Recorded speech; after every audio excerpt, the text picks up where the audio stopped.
खबर उसको चाहिए आप तक।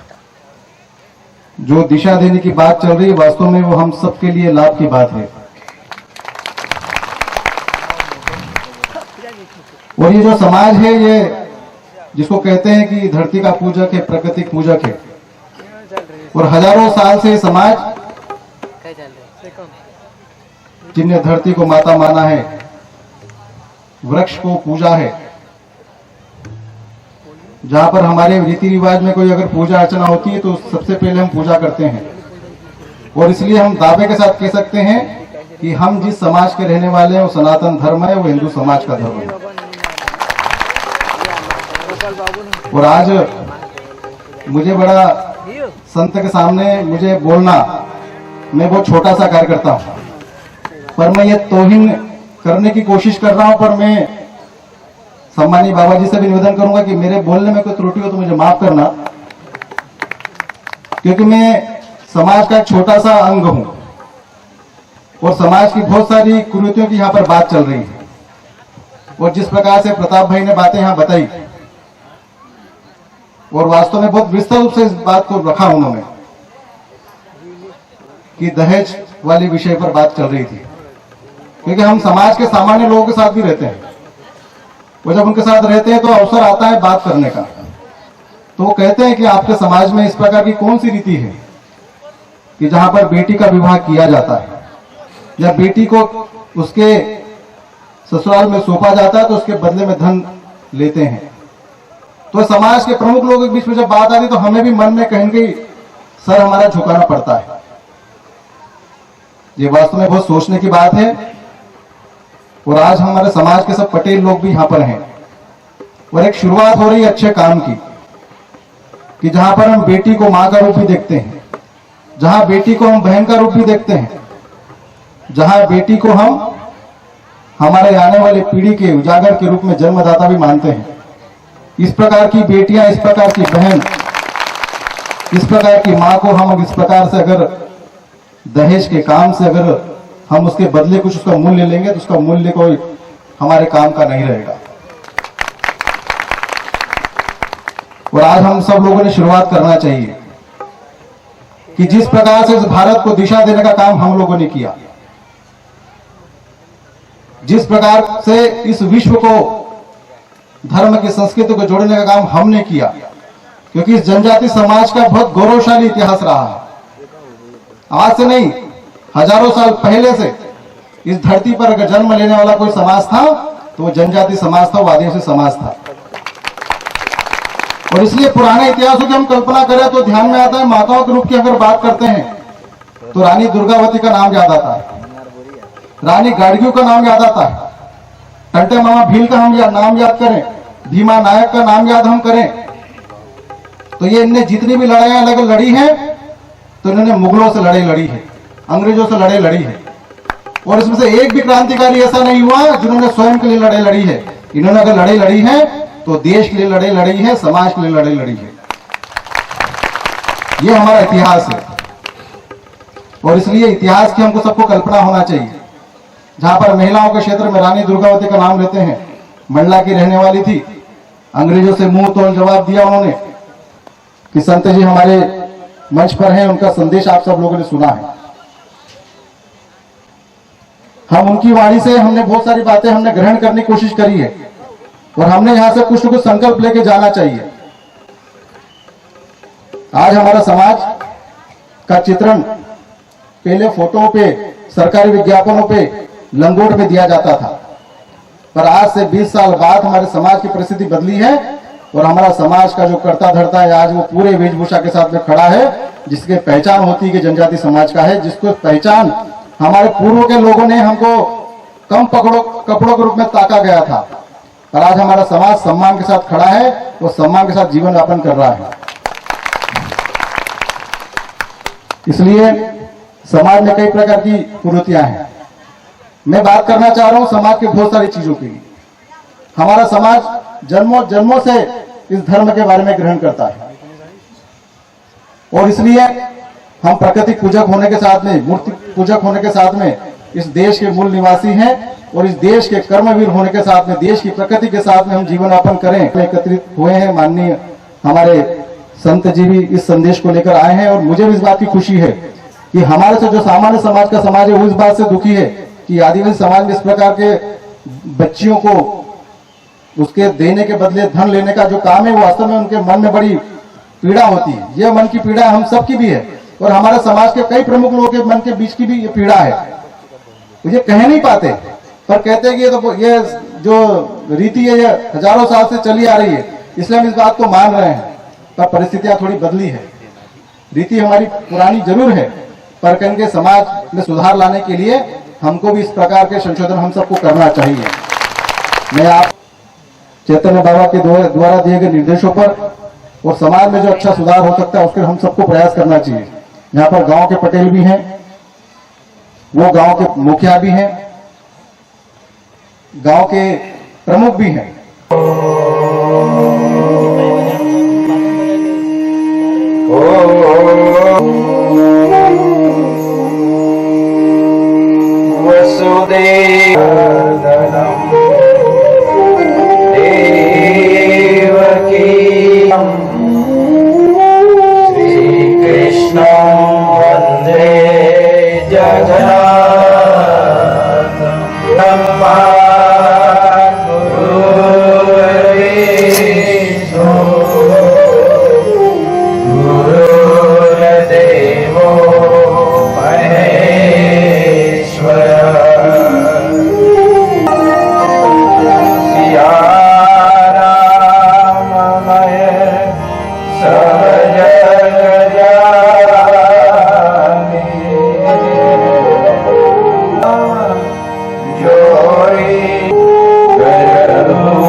सन की जय जय सीताराम।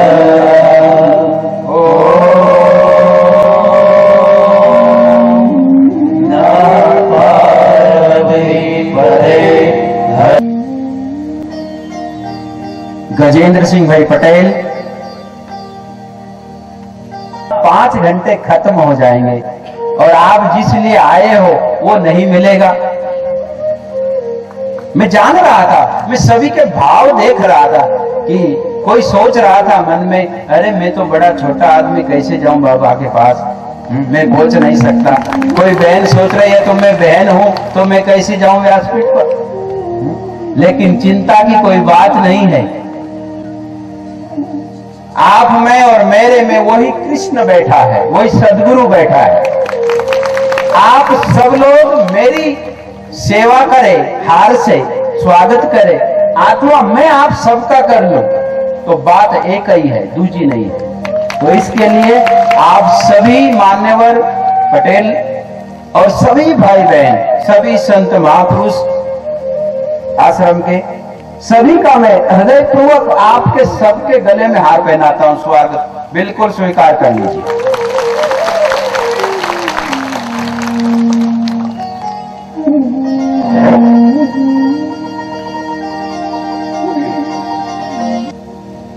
कि इस समिति ने 1 महीने से लगातार 25 दिसंबर को इनको तारीख दी गई थी कि 25 दिसंबर को तारीख देना और 25 जनवरी से श्रीमद् भागवत कथा शुरू करना।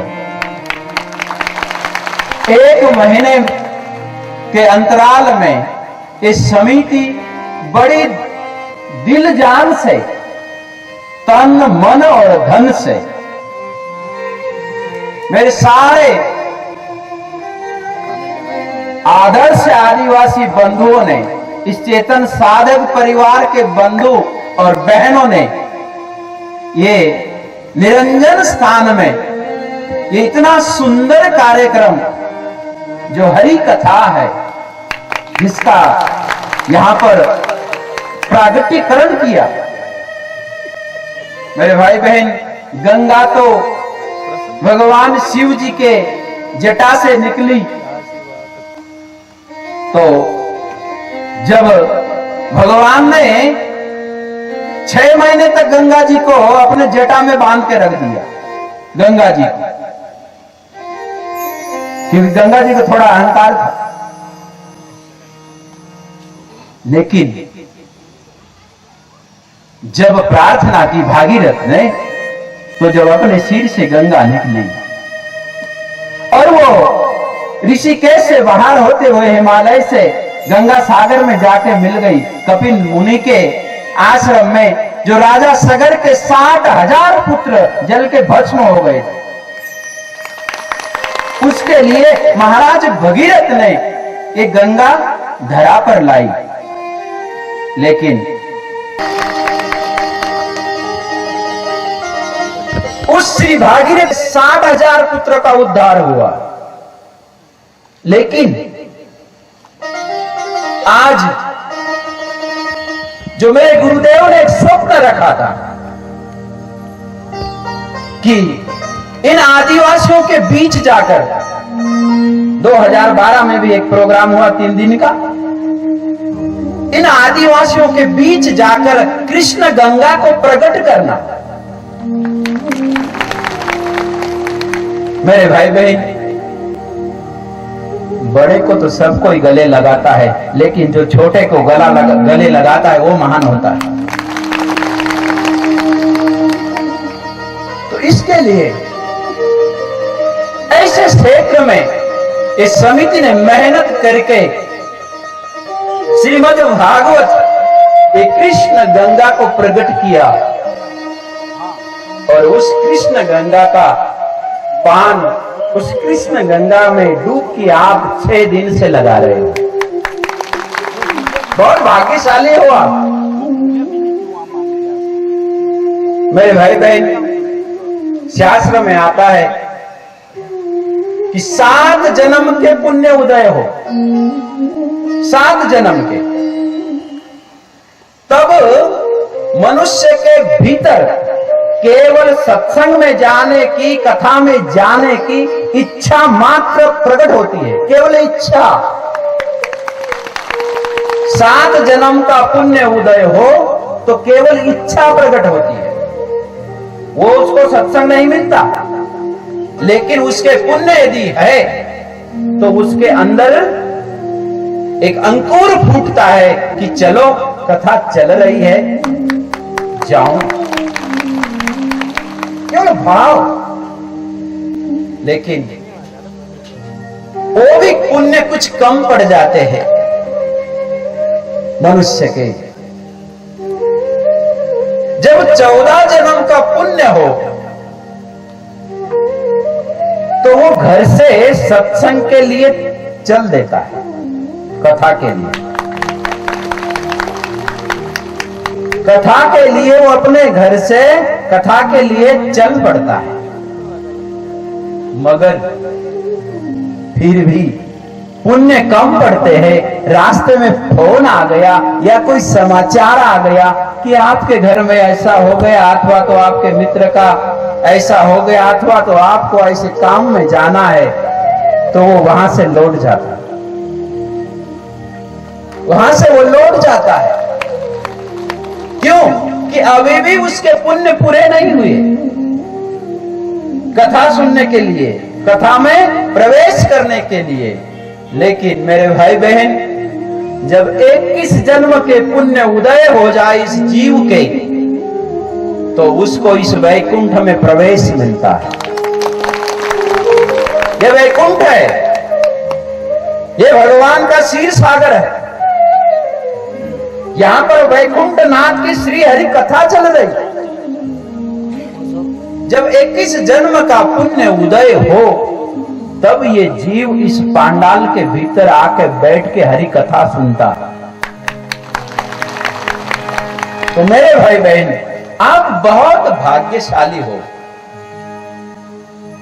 21 जन्म के पुण्य तो आपके है ही, तब तो यहां पर आप हजारों की संख्या में आके बैठे हो। भले ही कुछ न समझे,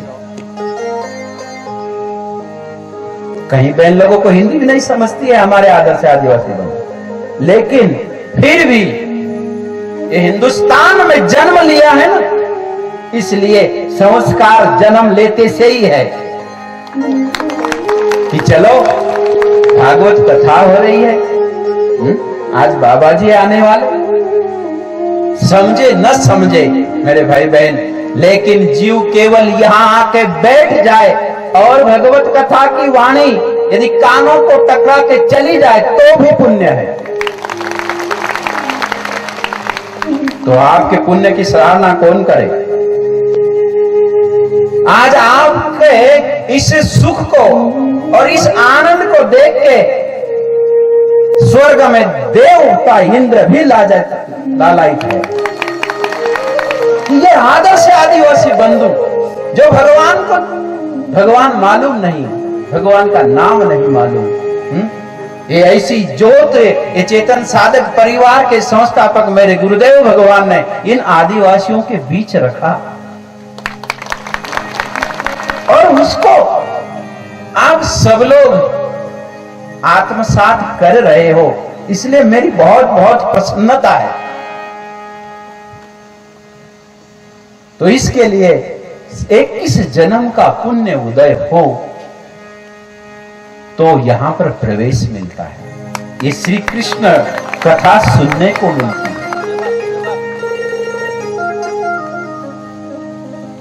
बहुत सारे लोग हैं इस परिसर में, इस जिले में, इस तहसील में, इतने ही क्यों, पुण्य हो। तो मेरे भाई बहन, बहुत सुंदर अवसर आपने उसको आत्मसात किया।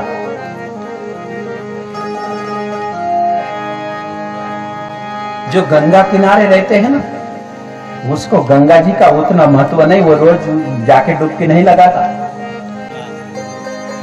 लेकिन यदि हम कहीं तीर्थ में गए हो, हरिद्वार, ऋषिकेश, प्रयागराज, तो कितने भी कड़ाके की ठंडी हो फिर भी वो जाके गोता लगाता ही है। क्यों? उसका भाव है कि आज मैं गंगा में गोता लगा रहा हूं तो मेरे पाप धुल जाएंगे।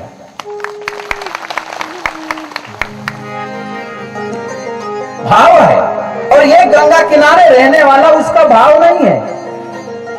उस गंगा जी को वो गंगा जी मानता नहीं, पानी मानता है।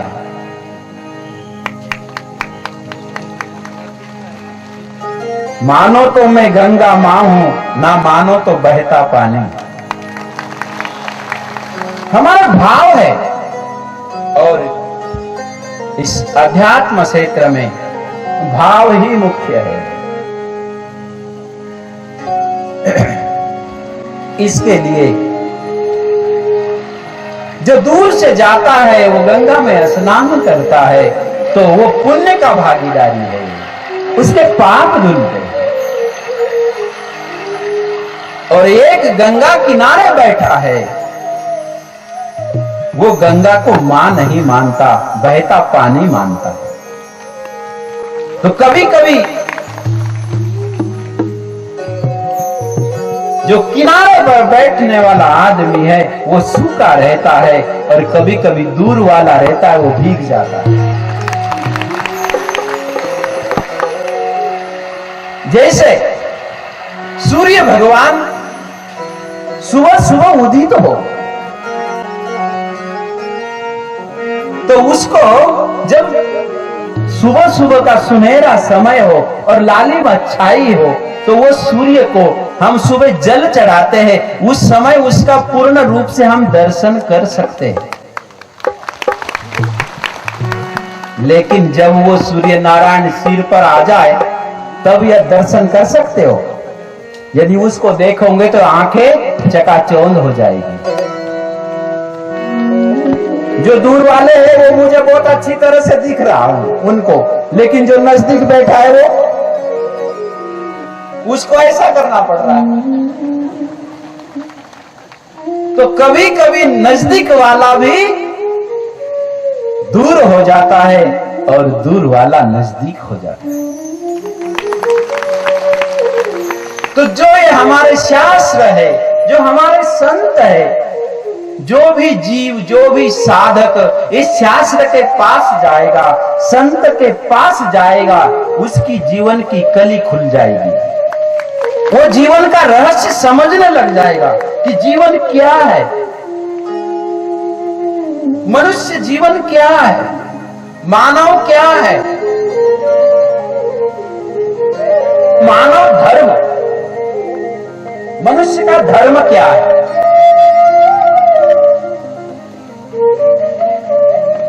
मनुष्य किसे कहते हैं? मनुष्य कौन? केवल दो पैर वाला, दो हाथ वाला ही मनुष्य? अब हम सब मनुष्य हैं, लेकिन शास्त्र ने, संतों ने इस मनुष्य शरीर की बहुत महिमा गाई। रामायण जी में एक शब्द लिखा है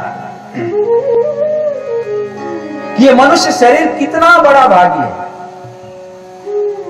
बिनु सत्संग विवेक न होई, बिनु सत्संग विवेक न होई, राम संग विवेक न होई, राम कृपा बिनु सुरवन सोई, राम कृपा बिनु सुरवन सोई, बिनु सत्संग विवेक न होई, बिनु सत्संग विवेक न होई, राम कृपा बिनु सुरवन सोई, राम कृपा बिनु केवल मनुष्य जन्म मिल जाना और मनुष्य जैसे तैसे खाना, जैसे तैसे पी लेना, और जैसे तैसे 1 2 4 बच्चों को जन्म दे देना, केवल इतने में ही मनुष्यता आ गई, इतने से ही वो महान हो गया? नहीं, इतने से महान नहीं हुआ। ये तो एक रूटीन का व्यवहार है, यूं समझ लो। जैसे आप लोग कहते ना, अरे नहीं ये तो मेरा रूटीन का है, रोज का है, इतना ही कर लेना। इसमें मनुष्य धर्म का आपने पालन कर लिया, ऐसा संभव नहीं है। बड़े भाग्य मानुष तन पावा, सुर दुर्लभ सब ग्रंथ ही गावा। बड़े भाग्य से ये मानव शरीर मिला। इसलिए मनुष्य का धर्म क्या है, मानव धर्म क्या है, क्या कर्तव्य है मनुष्य का, क्या धर्म है, हम क्यों आए हैं? भगवान ने मनुष्य देह दी तो क्यों दी? कभी हमने सोचा, कभी हमने विचार किया? मानव धर्म, मेरे भाई बहन, बड़े भाग्य से ये मनुष्य शरीर मिला, भगवान की अहेतु की कृपा से मानव शरीर मिला। और उस मानव शरीर में सदा सर्वदा वो राम, वो कृष्ण विराजमान है।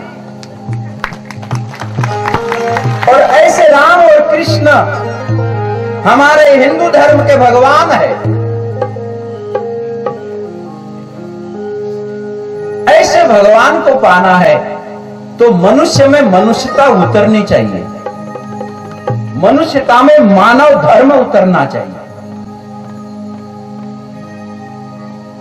जैसे मानव धर्म किसमें उतरा? श्री वाल्मीकि जी में। वाल्मीकि जी भी आप और हमारे में से ही है। किसी दिन वो एक बड़ा डाकू था, बड़ा खराब आदमी था।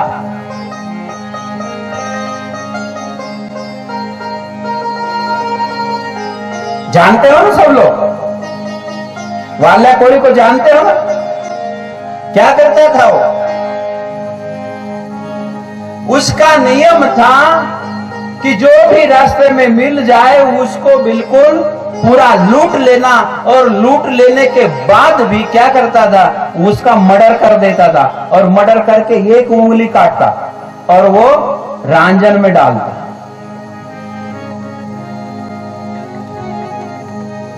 तो ऐसे मेरे भाई बहन उसने 7 रांझन भर दिए।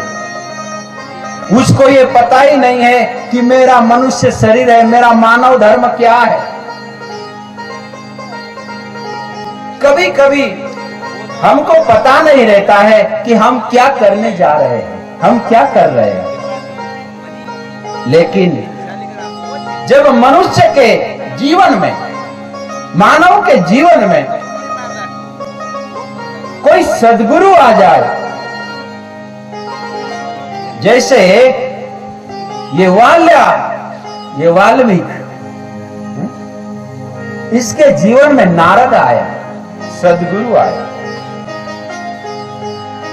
जब तक मनुष्य के जीवन में कोई गुरु ना हो, कोई सद्गुरु ना आए, तो उसको अपनी मानव की महिमा नहीं पता चलेगी। केवल मनुष्य मात्र रहेगा। ये वाल्मीकि आज तक जो है केवल क्या है,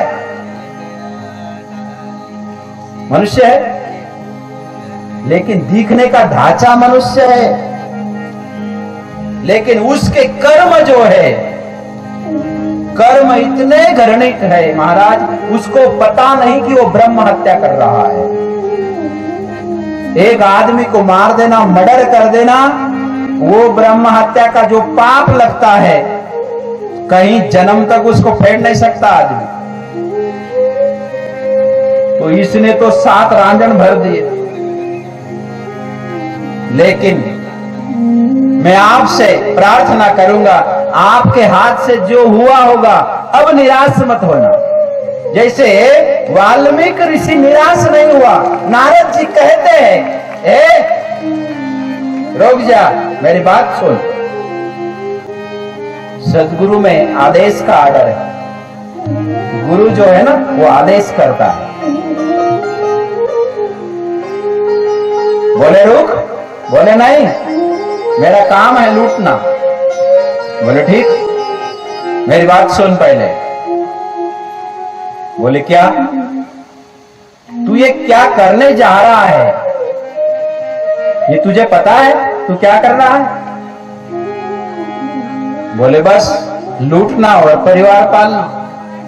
अच्छा, पहले मेरे प्रश्न का जवाब लेके आ। क्या? आज तक तो पाना किसी और से पड़ता था, लेकिन जब जीव को सदगुरु का पाना पड़ जाए तो जीव सीधा ऊधो अब सीधो भयो। ये वाल्मीकि जो है, आज ऐसे सदगुरु से टक्कर ली। नारद जी की कृपा हुई। अरे रुक, मेरा तेरे से प्रश्न है। मैं तुझे वचन देता हूं, मैं यहीं खड़ा रहूंगा। अच्छा, पहले मेरी बात सुन। तू अपने परिवार में जा, पहले घर पहुंच।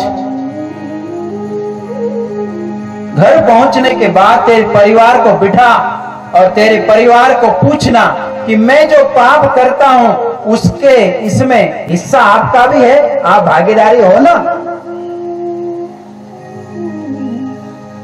जब घर गया ये वाल्या कोड़ी और बिठा के पूछा अपनी पत्नी से, बहू से, बेटी से, बच्चों से, घर में जितने भी सदस्य, सबको बिठा के पूछा कि मैं जो पाप करता हूं और तुमको ला के खिलाता हूं, तुमको पालन पोषण तुम्हारा करता हूं, तो जो मैं पाप करता हूं उस पाप में आप भागीदारी हो कि नहीं? तो मेरे भाई बहन सब जितने भी बैठे थे, एक स्वर में और एक आवाज में क्या निकला कि बोले हम नहीं भोगेंगे कोई पाप, तू भोग। हम तुझे ऐसा थोड़ी बोलते कि तो कोई आदमी को काट के आ और हमको पालन कर। ये वाल्या कोड़ी सोचा कि अरे आज तक तो सोचता था कि ये सब ये करे, कोई नहीं। बोले कोई नहीं, बोले हम कोई नहीं। वापस गया, चिंतन करते जा रहा है, मैंने क्या किया? जिनके लिए मैंने सर्वस्व अर्पण किया, बहुत सारे पाप किए और आज मेरे सहयोगी कोई नहीं। जाता है, नारद जी के चरणों में दंडवत करता है। दंडवत करते से गुरु की आंखें ऊपर गिर गई तो हृदय परिवर्तन हो गया। गुरु के चरणों को स्पर्श किया, प्रणाम किया और कहा कि हे गुरुदेव, आज आपने मेरी आंखें खोल दी। आज तक मैं ये नहीं सोचा कि मैं कोई पाप कर रहा हूं और पाप कर भी रहा हूं तो कोई भोगने वाला भी है घर में, लेकिन उन्होंने स्पष्ट मना कर दिया कि हम नहीं भोगेंगे, हम नहीं ये करेंगे। इसके लिए मानव शरीर, मानव, नारद जी ने कहा बेटे अब एक काम कर, कोई नहीं है तो नारद जी के संग चला। बोले मेरे संग मत आ, तूने जो पाप किया है इसका प्रायश्चित कर। तो बोले कैसे प्रायश्चित होगा? तो बोले मैं तुझे राम मंत्र देता हूं, सत्य देता हूं। राम कौन है? सत्य।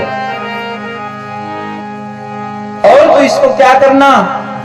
भगवान का मंत्र प्रेम से जपना। रामाई केवल प्रेम प्यारा, रामाई केवल प्रेम प्यारा,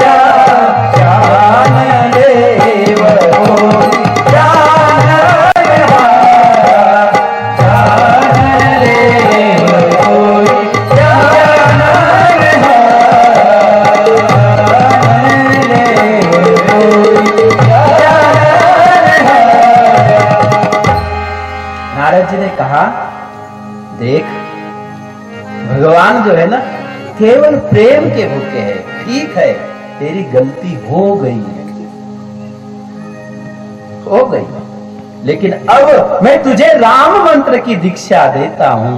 तू इस राम मंत्र को एक जगह बैठकर जप ले, तेरा जीवन पलट जाएगा, तू सुधर जाएगा। तो आज इस आदर्श आदिवासी बंधु मेरे सदगुरु के शरण में गए।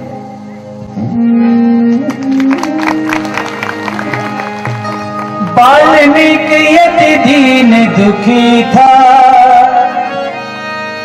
बुरे कर्म में सदा लीन था।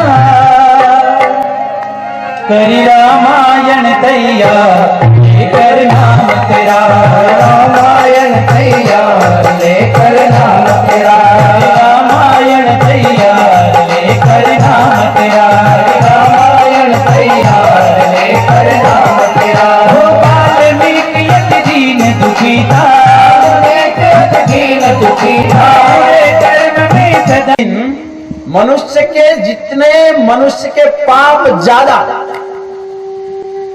उसके जीभ से जल्दी भगवान का नाम भी सीधा नहीं निकलता। ये वाल्मीकि जो है, नारद जी ने तो राम मंत्र दिया, लेकिन जब वो राम राम जपने लगा तो राम राम नहीं आता उसके मुंह में, मरा मरा मरा मरा मरा मरा, क्योंकि जीभ को आदत नहीं है। लेकिन वो किस भाव से गा रहा है, भाव से जप रहा है, भले उसके जीभ को आदत नहीं है, उसके जीभ को आदत नहीं है। लेकिन जब धीरे धीरे जीभ को आदत बन जाए तो फिर वो, अभी मैं आपको कहूं राम राम राम राम राम राम राम राम राम राम करो, तो उसको यदि दूसरा कहते मरा मरा मरा मरा मरा, है ना। केवल भाव जो है, वाल्मीकि जी का भाव है कि मैं भगवान का नाम ले रहा हूं।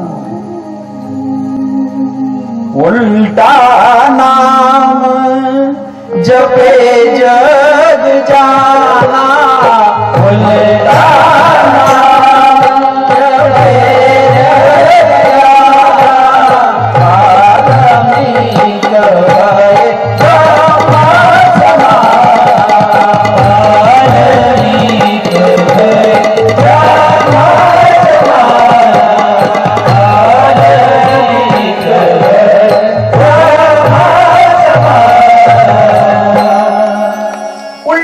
आदमी कहे जाना, वाल्मीकि भय ब्रह्म समाना। एक दिन ये आदमी की यदि देखा जाए तो इसकी सूरत न देखे महाराज, कोई नाम न सुने, इतना ये पाप से भरा नहीं, मानो पूरा पुतला ही पाप का। 7 रांझन में यदि ये उंगली की एक एक उंगली की पैरखंड यदि गिनी जाए तो कितने लोगों को मारा होगा उसने, विचार कर लो, करो विचार। अब रांझन कितना बड़ा रहता है, जिसमें कम से कम 50 से 60-70 लीटर पानी आता है, और उसको ये उंगलियों की एक पैरखंड काट काट के भर देना, वो भी एक नहीं 7, तो पाप की कोई सीमा हो गई। उसका नाम भी सुने तो आदमी, पुण्यवान आदमी पापी हो जाए, इतना पाप किया, वो भी साधारण पाप नहीं, ब्रह्म हत्या, मनुष्य को मारा। लेकिन सदगुरु में वो ताकत है, संत में वो ताकत है कि ऐसे वाल्मीकि, ये वाल्या कोड़ी को भी एक दिन वाल्मीकि ऋषि बना दिया। भगवान श्री रामचंद्र धरा पर न आए उसके पहले रामायण लिख दी। क्या हुआ? धर्म को उसने अपनाया। इसको मानव कहते हैं। इसके पहले वो मानव नहीं था, हैवान था, केवल मनुष्य का शरीर था। लेकिन एक सद्गुरु के संग से, एक सद्गुरु की कृपा से कितने सारे लोग बैठे हैं, इसमें से बहुत सारे मालधारी है जो भगवान का नाम जपते, गले में माला डाल रखे। गजेंद्र सिंह भाई, हर पूनम पाल आश्रम में पूनम होती है, इन आदर्श आदिवासी बंधु का नाम मेरे गुरुदेव ने रखा है। आदिवासी ने आदर्श, इन्होंने आदर्श किया है, आदर्श रखा है। जैसे